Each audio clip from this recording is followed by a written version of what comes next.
Très chers internautes, vous qui nous suivez de partout, nous sommes sur West.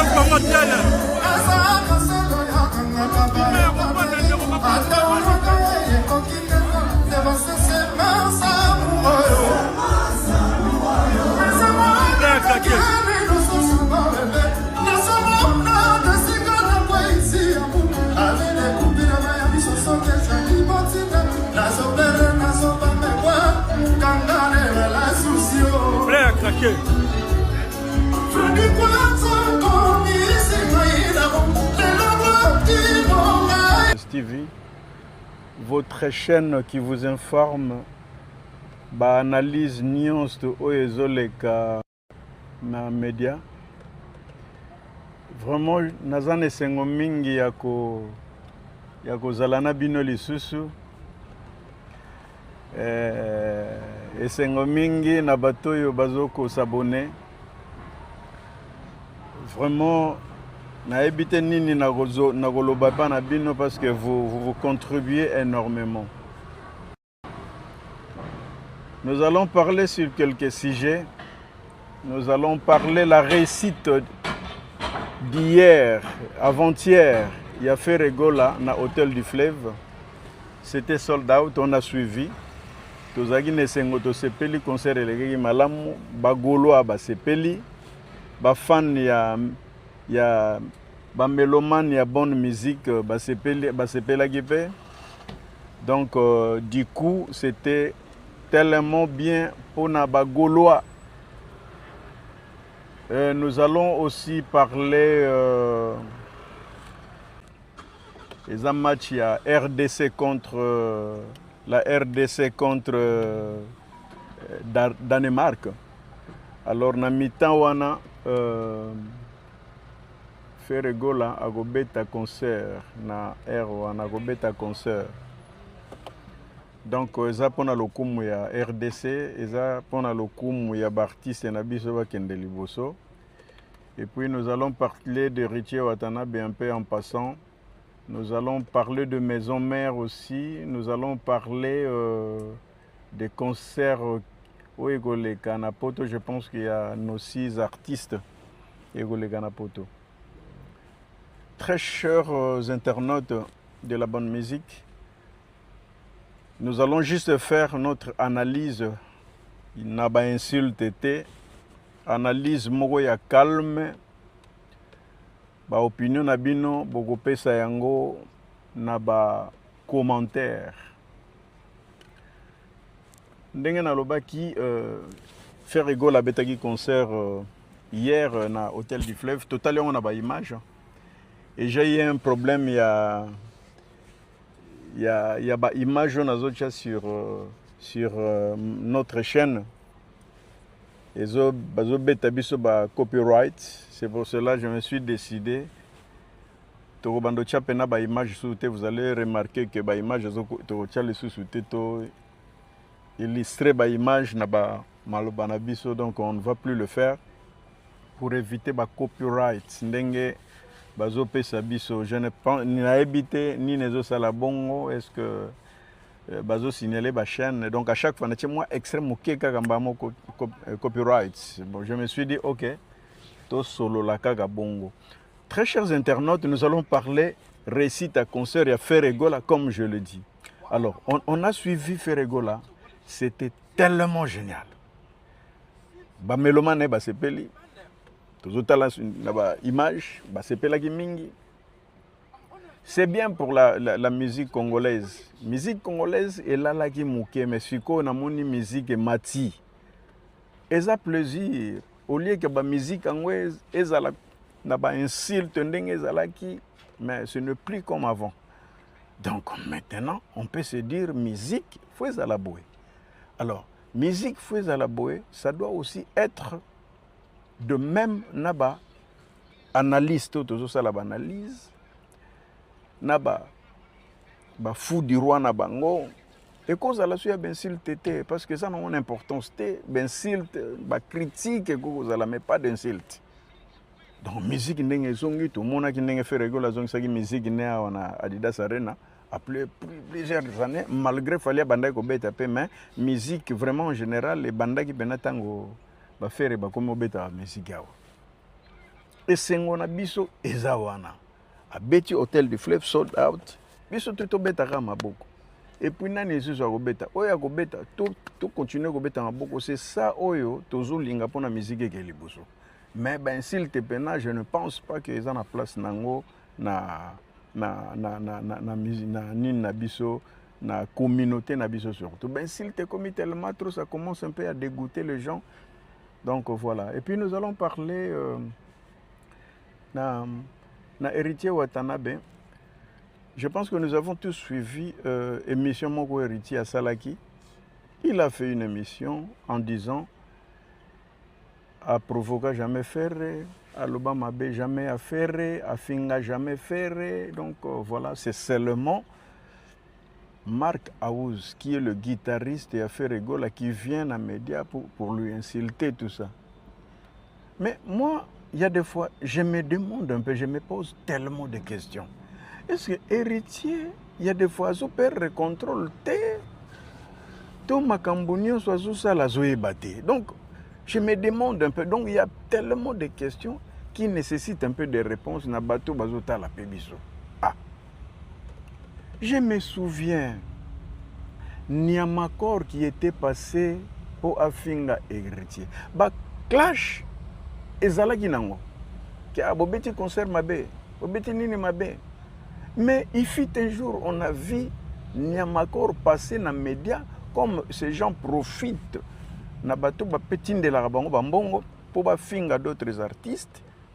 Le monsieur par-ci dans les médias, il a commencé à insulter Mamaya Ferregola. On a suivi ça. C'est lui, yende muto banda qui ko finga Mama Ferregola. Et tant à fingi, il y a aussi ba fou du roi à côté à Ferregola. Alimbi Sangande n'a pas fou du roi, peut-être c'est une insulte, mais dans le but directement, Liverpool qui parle bien pour faire Egola, a y répliquer. Si qu'on réplique, n'est pas kaka, ba insulte oyo, Niamakor a finga ki mama ya fere, yangwana ya ko finga même insulte, piège oyo, a kotisa ki fere yangwana. Il pouvait répondre en attaque sans insulte. Vous savez qu'il y a d'autres personnes à fingiote me maloba oya bimiselio ou le laravino mobimba. Insulte les apona ba faible. Donc Liverpool a commis une erreur tango ayaki ko répliquer, il pas finga mama ya nani ya ou héritier. Yango ne mtebe bisaki, mais en réalité ba tu héritier de mutu babanda ki ko finga quand ya faire. Et là, on se demande maintenant, tout ça peine sérieux. Bitumba Oyo, héritier à Zoluka. Ils ont profité nanani. Parce que je me souviens, premier concert naïe, Bagolo ba soutenaye à 100%. Et ça là Gitoko. Quand il a commencé, bon, disons quand Ouera est venu dans le concert, Ouera est participé dans le concert, après ça, à partir de Mwenda Wana, héritier a changé naïe. Ce qui est normal pour Aza, moi, n'a fait été. Aza libre à changer. Mais pas des insultes. Pas des insultes. Il y a un cas de Zoboya. Deuxième concert, tant que insulte, en réalité, Bagolo Balinga héritier, alors Makasi. N'a évité peut-être héritier à Bozanaga. Bagolo Balinga héritier Makasi, moi, na wana, mais yemoko peut-être à Yebate, que Azana Bato Balinga Gaye. Tant que comme on soigne ce bagolo, ah non, bisopé, tokoyana biso sur un concert na été, à beta ragaga. Tout le monde parce que beta na Belgique, tout le monde vide. Disons, tout le bagapé vérité. Vérité zalisa si tes insultes. Tout le monde concert et héritier ndenge zalaki. Tout le monde bisonions tout. Batu bazalate, à beti ba concert, même d'homme de Paris. Tout le monde ndenge monde ezala. Ezalate. Alors, tant que je passe dans les médias, Aza Moutoua Banda et Mark House, mais je n'ai jamais vu Mark House insulter héritier. Et puis Mark House a héritier trop. Tant que là-bas, intervention Mark House, vous sentez que Mark House a une estime na héritier. Est-ce que héritier est bien que Mark House a une estime na? Ou bien, na mutu na bango ezaka soko ini mutu ini kaka. Marc Aouz n'a jamais insulté héritier na landa d'intervention sur na monate. Mais na mutu héritier Marc Aouz batindaka. Donc c'est ça qui fait un peu namawa. Alors, ngana okende nango musika te na kolobaka na héritier. C'est très important otika makambo ya ba clash oyo. Otindaka batu na yo. Ba clash à faire. Moi je trouve que eko profiter na yo na eloko te. Pour profiter na yo, il faut yebake tant aux en bon terme na moto yo, ozo sentir que moto alinganga makasi.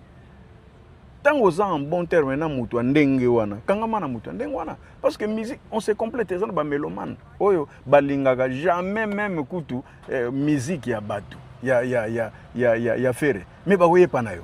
Ezana ba mélomane musu balinga musique ya bakoya epa yani. Mais soki yo osumbi pa ya faire bato yango bazana bango balingi koya epa na yo mais yo sikozo finga leader na bango ça ne peut pas marcher comme ça.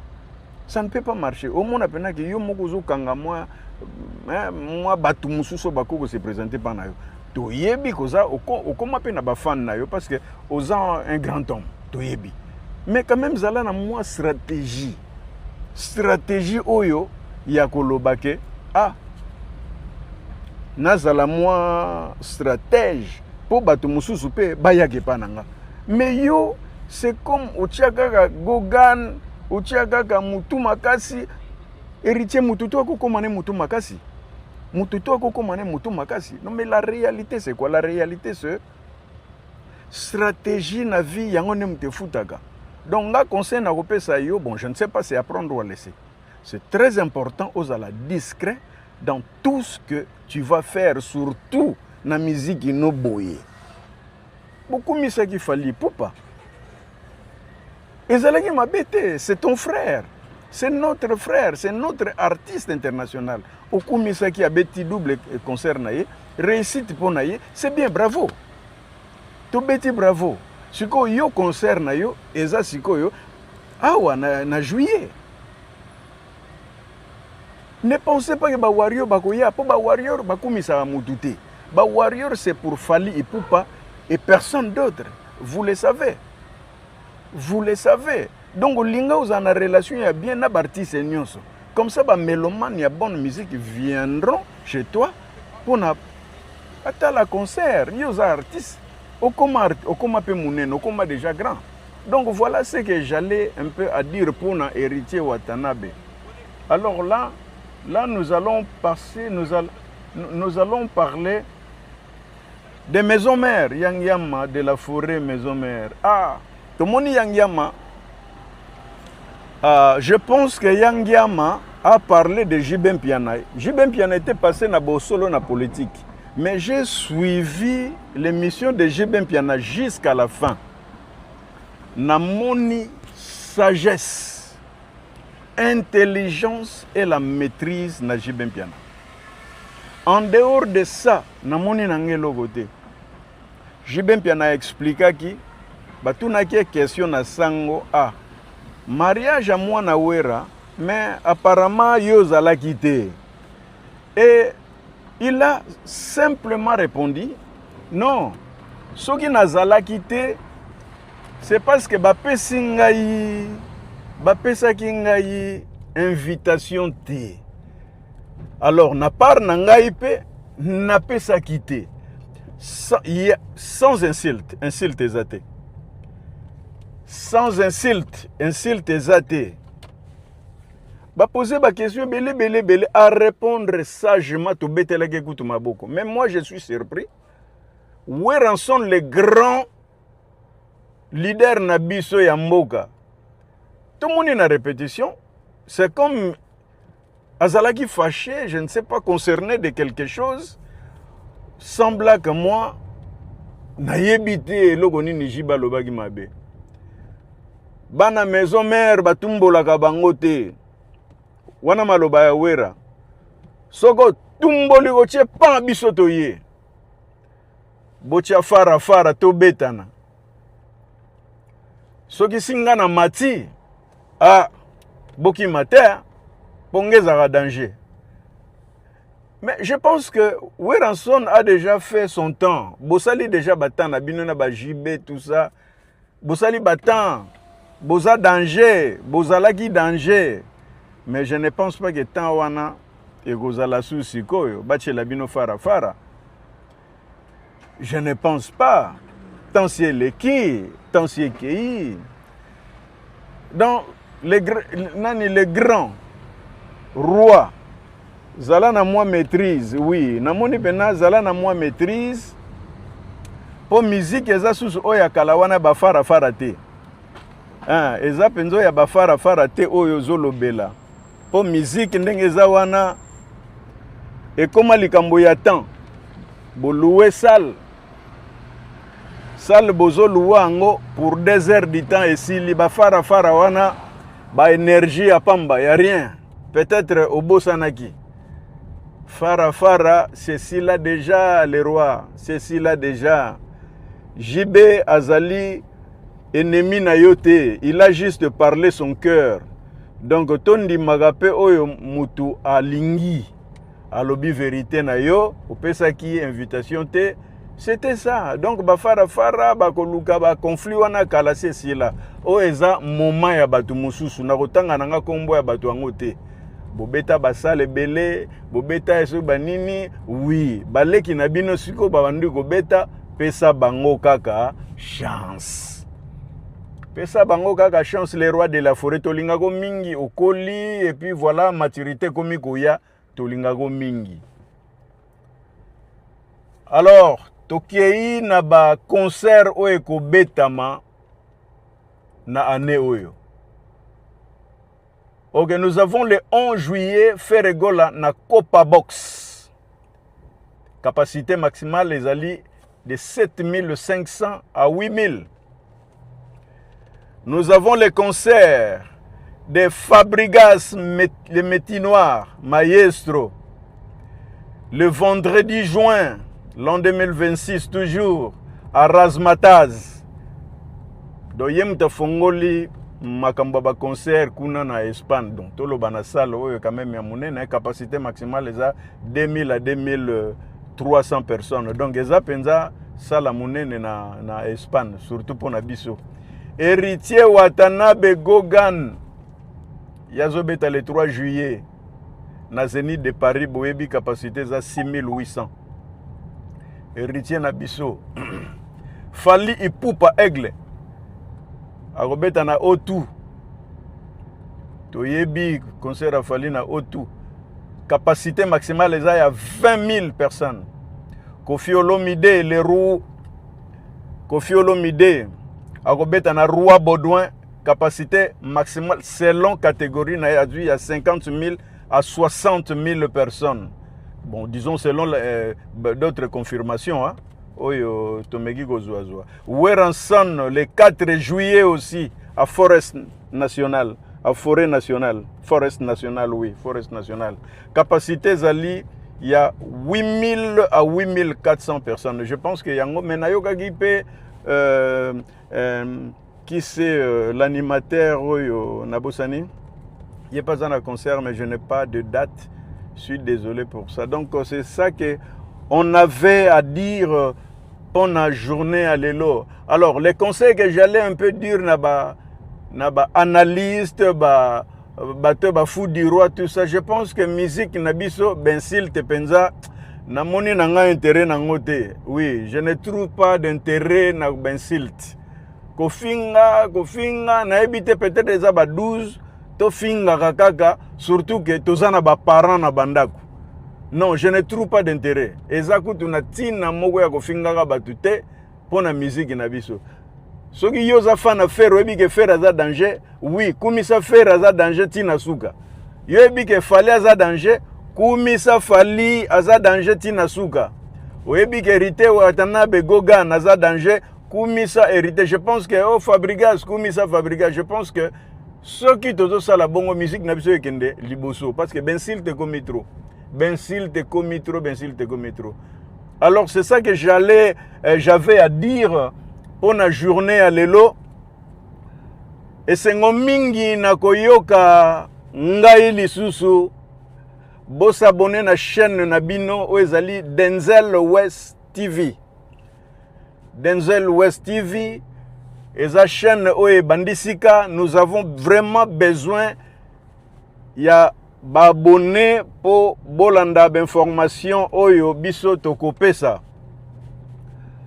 Alors merci na bato yo bazo contribuer pour na biso pour chaîne ke liboso. DG Manda yayo yango wana iserta ndenge ba Victorien balobaka. Bato bele Jean Didier, Francis de Jésus, TFL Ekoyate, Mama Annick Nespan, Mama Adoni, Clarisse West, Mandwakila Yangai, Nani Lisusu, wana na kotanga sima, na lingi bino mingi nzamba lola sala bino bien. Chronique sama finga yango to lingi, musique congolaise kende liboso, bagolwa botele mandenge bomesana, bosomba tike na bino, parce que kala mingi te, Copa Box. Toko zala wana, toko zoba image, toko partager pour esala batu nyonso kitoko. Et puis merci mingi lisusu kolega, nzamba lola azongisela bino, tosuki se wana. Bye bye.